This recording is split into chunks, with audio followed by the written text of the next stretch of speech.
Itu sebabnya kenapa dipaksa sholat. Supaya jadi orang baik. Kan yang paling pokok itu. Coba Bapak Ibu cek. Amalan pertama yang memaksa kita untuk jadi orang baik itu sholat. Nanti puasa, zakat, haji belakangan. Makanya kenapa anak usia 7 tahun khususnya tegas diminta, dilatih, dididik untuk sholat dengan benar. Kenapa? Supaya tumbuh jadi orang baik. Kepada Allahnya dia baik, kepada orang tuanya dia berbakti, kepada lingkungannya dia baik. 10 tahun masih sulit, diapakan Bu? Main pukul aja. Saya bingung sama ibu hari ini. Anak kurang baik dipukul. Doroba yadribu itu tidak selalu memukul. Idrib itu artinya buat pelajaran sampai mengerti. Innallaha la yastahi ayyadriba mathala. Di situ ngasih contoh. Al-Baqarah ayat 26. Allah memberikan contoh, berikan contoh pada anak supaya dia mengerti kalau meninggalkan sholat akibatnya begini. Kalau di Arab tradisinya pukul-pukul biasa. Ya, kita dibalik bisa dengan contoh yang lain. Boleh nggak sholat, tapi uang jajan hilang hari ini. Pada anak-anak yang masih memikirkan jajanan, cari supaya dia mengerti pentingnya sholat. Buya, kenapa harus sholat? Ahmad tanya, supaya Allah sayang dengan Mas. Kalau Allah sayang, nanti mainan dikasih. Buya dikasih sehat, Bunda dikasih sehat, kita bisa jalan-jalan lagi. Ayo udah sekarang kita sholat. Nanti waktunya belum tiba. Supaya mengerti.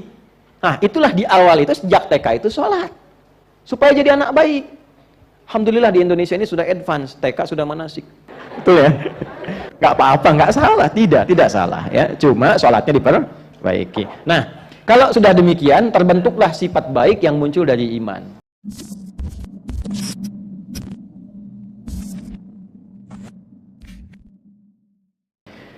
Di dalam Al-Quran diturunkan urutan-urutan keberyakinan kita kepada Allah.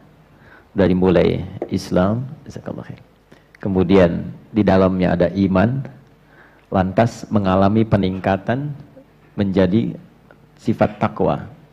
Islam, iman, takwa. Nanti dari takwa itu orangnya disebut taqi kalau satu orang, kalau banyakkan disebut muttaqin. Dari muttaqin puncaknya menjadi muhsinin. Itu urutannya. Nah, nanti dilihat sampai pagi ini kita di level yang mana. Ya, karena keripik aja ada levelnya sekarang. Ya. Nah, demikian keimanan juga seperti itu. Islam orangnya disebut muslim. Ya, cara cepatnya begitu. Kalau ada IA orangnya pasti UI. Ya. Islam orangnya muslim. Iman orangnya mukmin. Islah orangnya muslih. Ihsan orangnya muslim. Gitu ya. Itu rumus cepatnya. Ya. Saya sedang merumuskan untuk rumus belajar cepat bahasa Arab. Ya, jadi di situ nanti ada rumus-rumus yang insya Allah mudah dipelajari. Kembali lagi, level pertama Islam orangnya disebut Muslim bagi yang ini poinnya telah bersyahadat dengan lisannya dan mengikrarkan dengan lisan itu kebertuhanannya kepada Allah dan menetapkan sosok Nabiullah Muhammad SAW sebagai Rasul terakhir.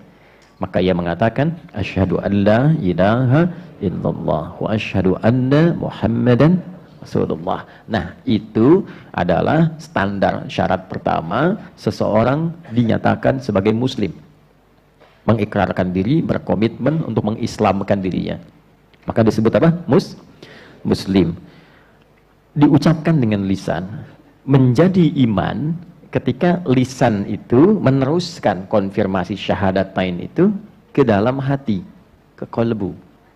Jadi dari lisan turun ke hati, bukan dari mata.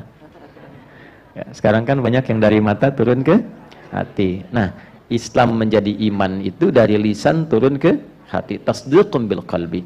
Kalau hanya diucapkan dengan lisan, tidak dikonfirmasi oleh hatinya, maka belum menjadi iman sepenuhnya, baru Islam. Itu yang ditegaskan oleh Allah di Quran surah ke-49 Al-Hujurat di ayat ke-14. Qalatil a'rabu, ada segelintir orang-orang Arab Badui mendatangi Nabi SAW dan mengatakan, amanna, kami telah beriman. Berarti level kedua kan? Ya. Lalu urusan ini karena sudah masuk ke dalam hati, yang membolak-balikkan hati siapa? Allah. Yang mengetahui hati siapa? Nah, makanya doanya kan, ya muqallibal tsabbit qulubana 'ala dinik 'alal iman. Karena yang disebut din nanti yang sejati itu ada unsur imannya. Baik, pembukanya disebut Islam. Dikonfirmasi di Quran surah ketiga Ali Imran di ayat 19.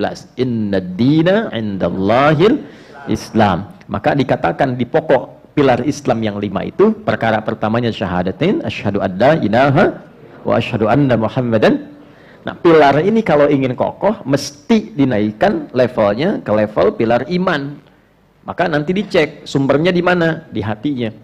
Qul lam tu'minu. Allah jawab, katakan Muhammad pada orang-orang ini yang datang kepadamu mengatakan telah beriman, lam tu'minu. Belum sampai kalian ke level iman itu. Kan? Walakin qulu aslamna. Tapi katakan kami baru mengkonfirmasikan keislaman karena baru berkata dengan lisannya. Kan?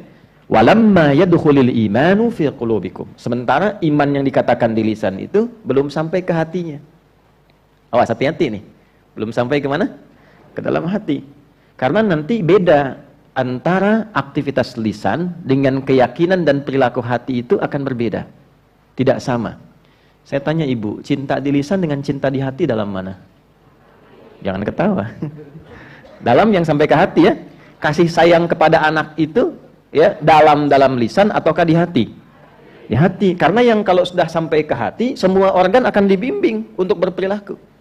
Kasih sayang itu kalau mengalirnya dalam hati, itu mata itu menatapnya lain. Lisan akan dibimbing cara bicaranya. Tangan akan dibimbing cara berperilakunya. Kalau sudah sampai ke hati. Kalau cuma dikatakan di lisan belum ke hati, itu tandanya belum serius. Ya, ini level pertama. Rumus dalam tafsir, salah satunya ada teori begini.